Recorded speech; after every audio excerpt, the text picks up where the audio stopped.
शुभ बिहानी साथीहरू, आजको यो दिन शुभ बिहानीका साथ पटनालीबाट स्टार्ट गर्दैछु। पटनाली स्थित हामी एउटा चुनावी माहौलमा छौँ। सरिन जीसँग रासोपा ले यो आउने इलेक्सनमा भारी मतको साथ जिताउनु हुनुहुन्छ अनि आशा गर्छौँ। हाम्रो सबैजना भेट भएको अवस्था छ। रासोपा टिम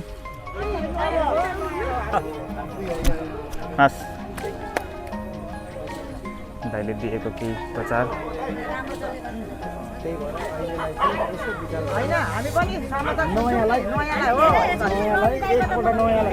ल हुन्छ दिदी। केही गर्दैन, यो राष्ट्र बनाउने हो। राष्ट्र बनाउनको लागि भनेको कस्तो मान्छेहरू चाहिन्छ र बहुमत दिनुपर्छ भन्ने कुरा बुझिदिनु होला। यहाँ जस्तो होइन, यहाँदेखि पनि एकजना थपिदियो भने झन् राम्रो हुन्छ क्या है त। हुन्छ पोजिटिभ गयो। धन्यवाद धन्यवाद। ल अब हामी त यही इलेक्सन लागिरहेछ, साथ सहयोगको लागि आशा गर्दै आएको छौँ। उहाँको सोचलाई पनि धेरै शुभकामना छ। उहाँले नयाँलाई परिवर्तन गर्ने सोच गर्नुभएको छ। अनि लाइभ भन्दा भिडियो नै गरिरहेको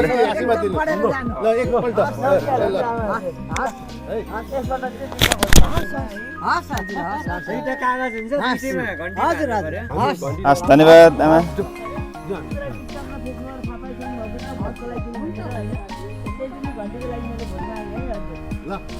यो हाम्रो खोलाले कटान गरिसकेको अवस्था छ पटनाली।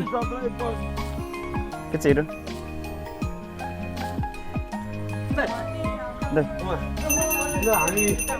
नमस्ते। यसपालिको परिवर्तनको लागि है हजुर।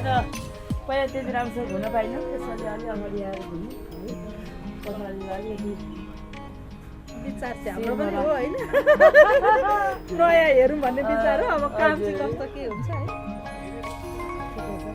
अहिले तपाईँहरूले हेरिदिनुहोस् अनि पछि हामीले हेर्नु होला है, हामीलाई हेर्नु होला। ल हजुर सहयोगको अपेक्षा राख्नु, गाउँघरमा यसो राखिदिनु होला है। अब हजुर नमस्कार। यसो सहयोग गरिदिनु होला नि, किनकि हजुरको हजुरले बुझ्नुहुन्छ त, बाआमालाई पनि बुझाउन सक्नुहुन्छ नि त, किनकि अहिलेको समय त त्यस्तै छ। हामीले पनि सोचेको हो होइन, होइन कोसिस हो अब, किनकि 3 वर्ष 3टा पार्टीले गरेनन् होइन, उहाँहरूले नेतृत्व गरेको हो होइन। अब आमाहरूले पनि बुझ्नुहुन्छ होला होइन आमा?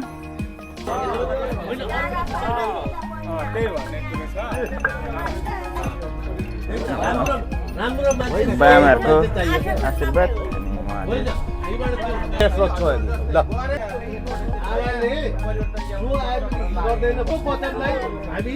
जो कोही डग लभर हुन्छ, एनिमल लभर हुन्छ, त्यसको मन पनि सफ्ट हुन्छ भन्ने एउटा उदाहरण देखिएको छ अहिले।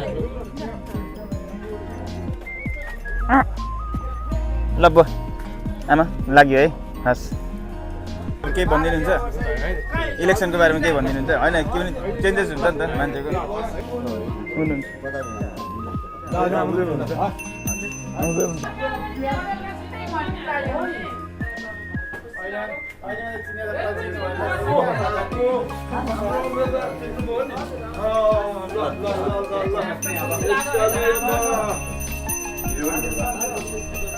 के भन्नुहुन्छ त यसपालिको इलेक्सन के भन्नुहुन्छ? यसपालिको लागि अब घन्टीमा परिवर्तन गर्नु पर्यो, नयाँ चेन्ज ल्याउनु पर्यो होइन। हजुर किन के को लागि भन्ने कुरा हुन्छ। अब भनेको बुढो पात झर्छ, हजुर सानातिना पात अब नयाँ पात पलाउँछ। अब भनेको नयाँ युवाले नै गर्नुपर्छ, देश चलाउनुपर्छ जस्तो लाग्छ मलाई चाहिँ। एकदमै सही सही। अनि तपाईँको पनि त्यही सोच होला परिवारमा एउटा होइन, किनकि साँच्चै के भन्नुपर्दा बुढापाकाले गर्नु भएन, समयसँगै हामीले अरूलाई पालो दिनुपर्छ। पालो दिनुपर्छ त होइन र? एकदम एकदम एकदम खुसी लाग्छ। ठिक छ, खुसी लाग्यो। त्यसको लागि बुझिदिनु भयो। हो अब हजुरको भोट नयाँलाई जान्छ।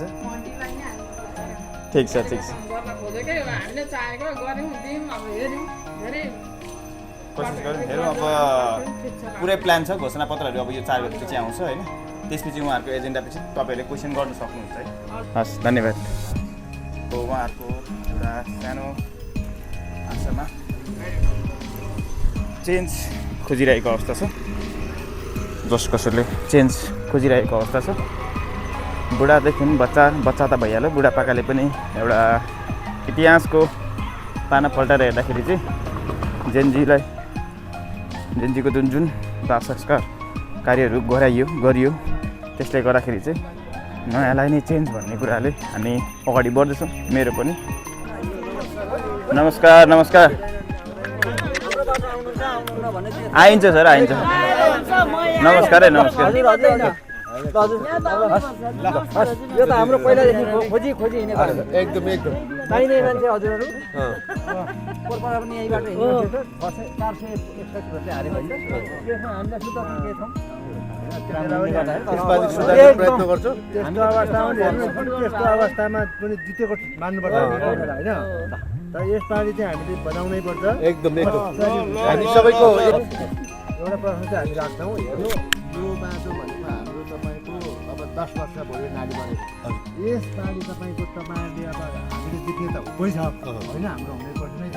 जतिपय चुनावमा आउने मान्छेहरूले यहाँ के गरेको भन्नु सरकार घाँटीको उनीहरूले भने हो यो मुलामा यति भोट चाहिँ मुला नभए पनि हामी जित्छौँ भन्ने मलाई सबै राख्छन् नेताहरू। एउटाद्वारा बोलेर हाम्रो तार लागेन, उनीहरूको टिम हुन्छ माओवादी काङ्ग्रेसको टिम छ भनेर कहीँ नचाहिँदो नबोल्नु होला। हुन्छ सुझावको लागि धन्यवाद हजुरलाई।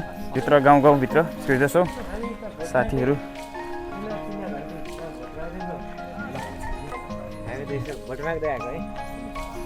भाइ गर्ने यतै होला होइन घर सन्तोषहरूलाई चिन्छौ?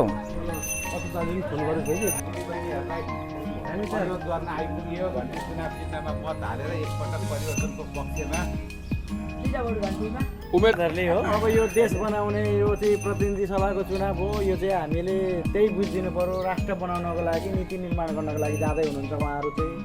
अब विकास गर्नको लागि भोलि हामीले स्थानीय तहलाई हेर्नुपर्छ, राम्रा व्यक्तिहरू। यो पनि तपाईँहरूले सोचिदिनुहोस्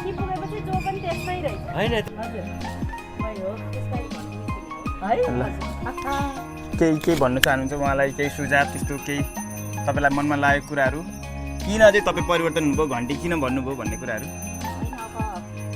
पुराना नेताहरूसँग अगाडि कर अब कति हामीलाई आफ्नै सम्पत्तिको आफ्नो कति कर तिर्नु परिरहेको छ, कति समस्या छ, विस्तारै छैन घरमा, अब कति कष्ट फेर्नु परिरहेको छ। त्यही परिवर्तन हुन्छ।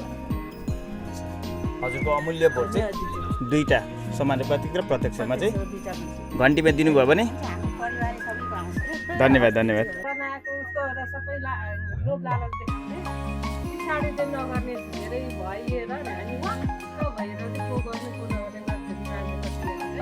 हामी अनमनमा छौँ क्या। अरू कुनै गुनासोहरू हुन्छ नि हुन त हामीले भोट दिएर पनि जित्नु पर्छ। तपाईँ चाहिँ सर्वश्रेष्ठ आफू बनाउनु भयो, हामीले बनाएको हो नि त तपाईँ होइन। हामीले बनाएको हुनाले तपाईँले हामीलाई बनाउनु पर्छ। मेरो अनुरोध चाहिँ यही नयाँ भनेको छ। अब नयाँलाई नि त होला होइन, नयाँ भनेको तपाईँहरू नि हो। हाम्रा छोराछोरीलाई अब कति 3 पल्ट 4 पल्ट नेवारलाई भोट दिएको अन्त दिदाएर पठायो छैन। अनि आफ्ना मान्छेलाई लायो भने त विशेष गरेर 79 को चुनावमा उस्तै गर्दै यो चाहिँ ठिक भन्नु हो। त्यही त सबै अनुरोध गर्नुपर्छ एकचोटि यसलाई बाटो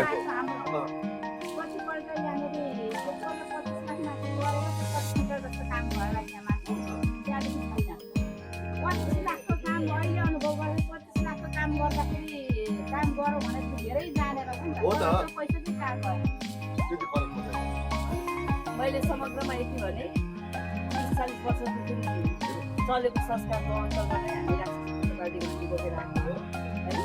अब त्यति साह्रो बिग्रेको छ भने कान्छालाई के भन्छ त्यसमा लगाएर खुट्टाउनु त भएन होला है। आमाहरूले मौका त दिनुपर्छ, मौका एकचोटि दिनु होला। अब अहिले त अब यो गर्छु भन्ने कुरा आउँदैन। अब जितेर गइसकेपछि काम गर्ने ठाउँ पुगेपछि अनि हामीले के गर्छौँ भन्ने कुरा हजुरहरूलाई हामीले खबर गर्छौँ।